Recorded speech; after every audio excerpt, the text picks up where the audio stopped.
We got you. Time and temperature brought to you by your local Honda dealer.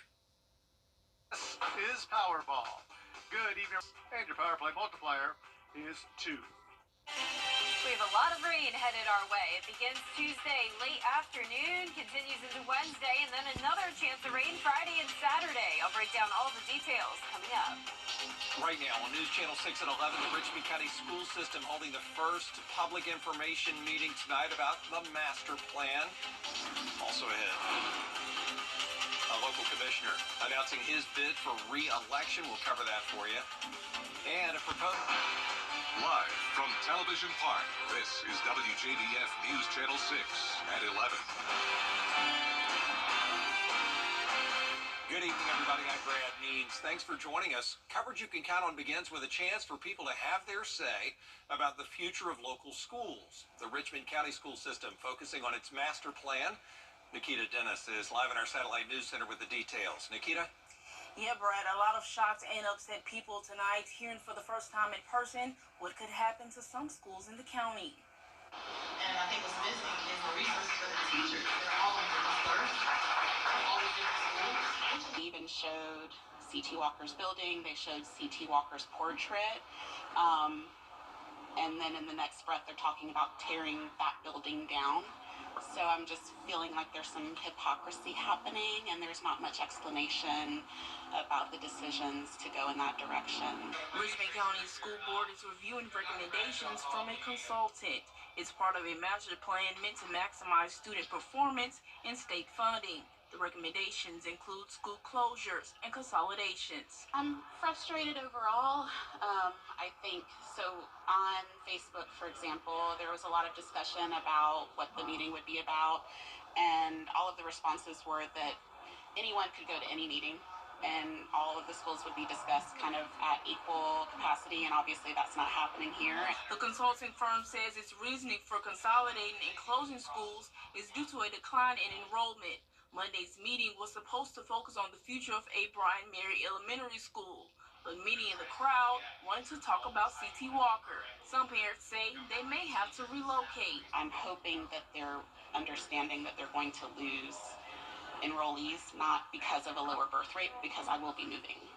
I will not be staying in this district once my daughter finishes C.T. Walker. Changes that they're making for next year won't affect C.T. Walker now, but in the next 2 years, it will. So we're trying to figure out exactly what happened, get the best thing for the children. You know, C.T. Walker, like I said, it's its own culture. I don't know about any other school, but here it's Wildcat Country is what we like to call it. You know, we're family. Parents say although this news is unfortunate, they want the best for their kids.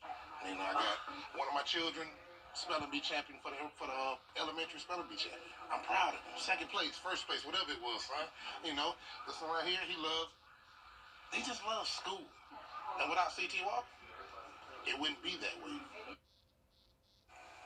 This was the first of 6 public meetings. The next meeting will be for Spirit Creek Middle School and Gracewood Elementary School. Live in the Satellite News Center, Nikita Dennis, WJBF News Channel 6. It is important to remember that this was just the first meeting. There are 5 more, and we have information about that. If you want to speak out, if you want to learn more about the master plan, go to our website, WJBF.com. As we take a first check of our weather, meteorologist Jenna Petracci standing by. Some rain on the way. That's right. It's dry so far, but it'll be a completely different situation this time tomorrow night. But in the meantime, nice and dry outside as we take a live look at our Terry Lambert Hyundai Skyview cam over in Aiken. It was a very warm Monday, high of 77 degrees, well above average. Low temperature was 52, so also well above our average of 42. We'll continue to see a lot of low 50s and even some upper 50s when it comes to the lows this week. Right now, we're sitting at 56 in Augusta, 54 in Barnwell, McCormick at 57, 59 in Swainsboro, 58 in Wrightsville, and still hanging on to the 60-degree mark in Waynesboro. The winds are very light this evening, coming in from the east, only up to around 3 miles per hour at this time, 4 up in Lincolnton and Washington. So we're actually wedged in between 2 different systems. You may have noticed earlier we actually had a good amount of sunshine, and that's because we pretty much have high pressure overhead for now, but a lot going on just to our east and to our west.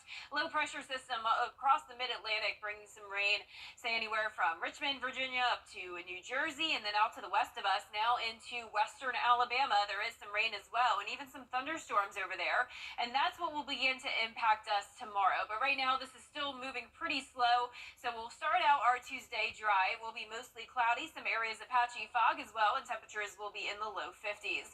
Warm temperatures all week long, really not seeing much of a variety of temperatures this week. Clouds return tomorrow, keeping it dry until Tuesday night. That's when we'll see a chance of rain into Wednesday as well, and then another chance of rain Friday and Saturday. All those details coming up, but back to you, Brad.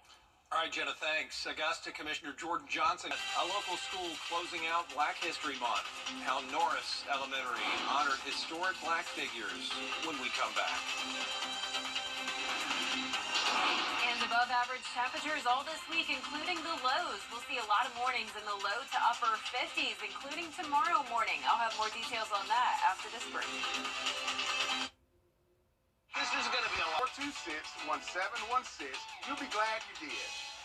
Adverse childhood experiences, or ACEs, can disrupt a child's sense of safety, stability, and connection, like exposure to violence, neglect, and abuse. 61% of Barnwell County adults report ACEs. They can lead to poor adulthood outcomes like health issues, substance abuse, mental illness, and lower academic achievement. Take the free questionnaire and get your ACEs score at access1.org.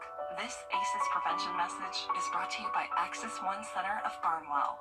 It is important to have a supportive column to apply today. The Live Viper 6 Skyview Network, sponsored by Terry Lambert Hyundai.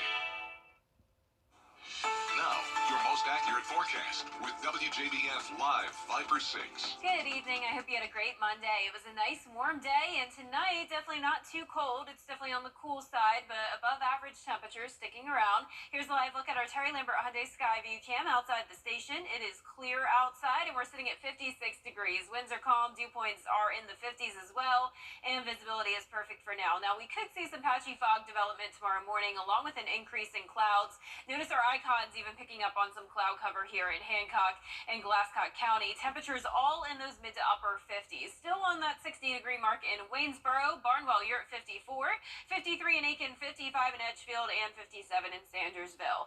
Now, we've been wedged in between two different systems today. You probably noticed the sunshine earlier. It was a really pleasant Monday, and that's because we pretty much have high pressure overhead, but just to our east, there's a low pressure system, and then another one out to the west of us, and this is bringing us a large batch of rain into parts of the deep south. Definitely a lot of lightning here, but luckily nothing severe. Let's take a closer look at that now. It's now moving into the Florida Panhandle and parts of Alabama. Moving very slow, though. So for us tomorrow morning, we will keep things dry, and then it'll be around 5 o'clock where we'll have the chance of rain. Also, mostly cloudy throughout your Tuesday. Temperatures starting out around 50 degrees, climbing into those low 70s. Pretty consistent temperatures this week. You may remember last week we were very up and down, but this week staying in the 70s. We will have a brief cool down to the mid-60s over the weekend, but still nothing too cold. Our rain chances are pretty high Tuesday, Wednesday, a break on Thursday, and then more rain chances Friday and Saturday. Here it is on Featurecast tomorrow morning. As I mentioned, that rain moving pretty slow, just the clouds for us to start our day. Then by Tuesday around 5 o'clock, our western counties dealing with those light rain showers. All of this moves in overnight into Wednesday morning with that low pressure system right over the area. It's possible we'll have some rumbles of thunder and lightning, but I'm not expecting severe weather, and I'm not concerned about flooding either. Here it is closer to home, 4 o'clock. Notice those western counties seeing the outer rain bands of the system. By 10 o'clock, that's when we'll start to see more rain move into the area, and then it'll be into the overnight hours where we'll really start to see some heavy downpours here, completely widespread coverage. And then by around 11 o'clock, you can see that spin in the winds as that low pressure moves up towards the northeast. Still some scattered showers around the 4 o'clock hour Wednesday, and then we'll pick things up on Friday with another batch of rain moving in. Definitely some heavy rain here Friday night. This is 10 o'clock, but once again, a lot of this happens overnight, so you won't even notice it. A few more showers into our Saturday morning and afternoon, but then the rest of the weekend will be dry. So 2 different rounds of rain here, and Tuesday's rainfall totals and Tuesday into Wednesday will be around 1 to 2 inches, so no concerns with flooding. But when we add the rain Friday and Saturday, some of us making it up to 5 inches of rain. So I am a little concerned about flooding Friday and Saturday, and we'll keep you updated on that. Lows tonight in the upper 40s through low 50s. Highs tomorrow will will be in the low 70s, another above average day with the evening rain. Chances of rain once again Tuesday, Wednesday, Friday, and Saturday. Temperatures in those low to mid 70s. Will cool down and it will be breezy as we spring forward on Sunday, and then next week a little bit cooler briefly and plenty of sunshine. Back to you, Brad. Jenna, thanks. Students at Norris Elementary closing out Black History Month with their Black History Live Museum. Students portraying a different person from Black history. They also included local people who have influenced history. This young man, this was part of his research, and I was just telling him that I grew up just like he did, doing just the things that he did, sports and otherwise, but he's already told me that he's got plans for the future, athletics, but also some things after athletics. The Norris Elementary Black Live Museum Black History Celebration will be back next year, bigger and better. You can find this story on our website, WJBF.com. Well, up next, one of the biggest days in the presidential primary last. Hi, Suzanne Lily Henny Michael here with Hardwood Floors and More. For years, we've been talking about our flooring and lighting gallery, but did you know we are also your one-stop shop for wallpaper? Today, more than ever, wallpaper is the most popular home design element by combining both color and texture. So Hardwood Floors and More has you covered from floor to ceiling. And don't forget, we offer interest-free financing throughout our showroom and a military discount. Discover for yourself why Hardwood Floors and More has so much more in store for you.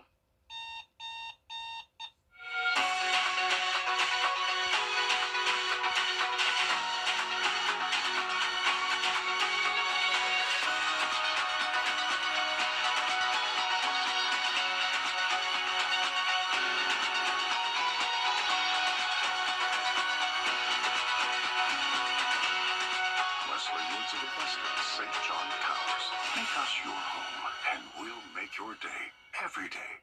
Are you suffering from sinus? Join me next time for a visit with my daughters, Maddie and Sky. They grew up at Television Park and have funny memories of passing the time on those occasions when they had to come to work with Mom. They're also pretty cool adult women, and I can't wait for you to meet them on Jetty. Join me next time for a visit with my daughters, Maddie and Sky. They grew up at Television Park and have funny memories of passing the time on those occasions when they had to come to work with Mom. They're also pretty cool adult women, and I can't wait for you to meet them on Jetty. The Live 5 for 6 Skyview Network, sponsored by Terry Lambert Hyundai. Weather headlines on News Channel 6, brought to you by Jamie Casino Injury Attorneys. The Supreme Court today. Back, Mr. Drysdale, 9 o'clock if you want. Weather headlines on News Channel 6, brought to you by Jamie Casino Injury Attorneys. The Live 5 for 6 mobile app. Download it today. Now, WJBF sports coverage you can count on. It was a beautiful day for golf, and 15 college teams got together for the Cleveland Palmetto Intercollegiate taking place at the Palmetto Golf Club in Aiken. The 15 teams played 36 holes of golf on Monday, and by the end, there was so much excitement and lots of movement on the leaderboard. One of our local teams, the USC Aiken Pacers, were out on the links competing, and they finished tied for first at 5 over, right behind Davidson College. They'll be back out there on Tuesday for another 18, and we'll be keeping an eye on the leaderboard as we see who wins the 2024 Cleveland Palmetto Intercollegiate. The Greenbrier soccer team has started their season undefeated with 5 straight wins, which puts them in first in the Region 5A standings. They look to earn another big win over Statesboro on Monday, and they got off to a strong start. Leading 3-0 in the first half, a great pass to Devin Johnson will tack on another one, and the Wolfpack lead 4-0 with 11 minutes to play. But Greenbrier had one more big score in them before the break. They'll find the back of the net, and the Wolfpack take a 5-goal lead into the locker room. Head coach Rob Husted said it's been a long road getting here, but he's really pleased with the way the season has started. Look at our ball movement. We're moving the ball around really well. We're doing a very good job keeping the pressure on defense especially.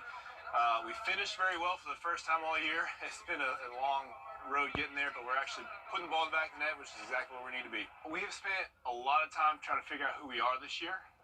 We lost a lot of really good players last year at graduation, and really just trying to figure out what kind of team we are and how we fit together as a team and as a family, really. We brought in a lot of new guys, and they are really adapting well. They loving being part of this team. They've all really bought into what we're doing here, and I think we got a really good future for it. Greenbrier got the shutout win over Statesboro 7-0. Their next game will be on Friday at Ware County. The Augusta Jaguar softball team took on Lise McCray on Monday for a doubleheader. They dropped game 1 13-0, but in game 2 they bounced back. They won 6-5 in the bottom of the 8th after the game went into extra innings.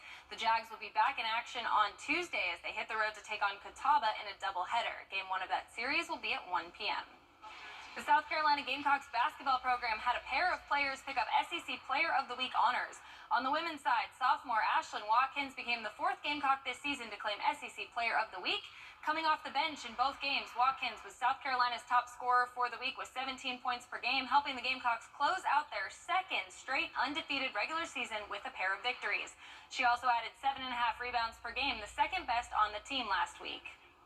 And on the men's side, junior guard Michi Johnson earned both SEC and National Player of the Week honors. He's just the second Gamecock to be named the National Player of the Week since its creation in 2016. Johnson averaged 23.5 points, 4.5 rebounds, and 3 assists per game last week as he helped lead 17th ranked South Carolina to a pair of wins. A big congrats to both of those players. And finally, in more Gamecock news, senior star Tahina Paopao announced on Monday via social media that she'll be returning for her 5th year of college. We can't wait to see her out on the court. That does it for sports. JBF's Television Park Production. At WJBF's Television Park Productions, our mission is to provide local businesses with top quality video and digital content at an affordable price. With decades of experience, our award-winning creative team will guide you step by step through the creative process, resulting in a successful marketing message for your brand. Over the years, we've helped hundreds of local businesses expand their voice. Visit WJBF.com/creative to find out how we can do the same for you. It's so hard to predict a sick kid who just keep getting sicker. But we needed to be together as a family. My family is my entire life. My family means the world to me. When we're together and we have support from Ronald McDonald House, we can be a little stronger. They provide food and a place to rest your head, and they will help you through every step. That's what gets you through every day when you don't know how else you're going to make it. It makes you feel like you're not alone.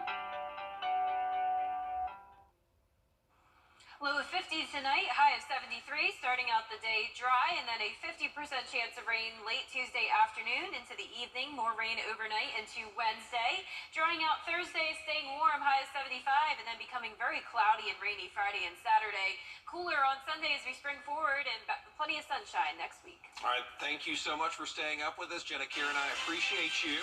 We'll see you tomorrow.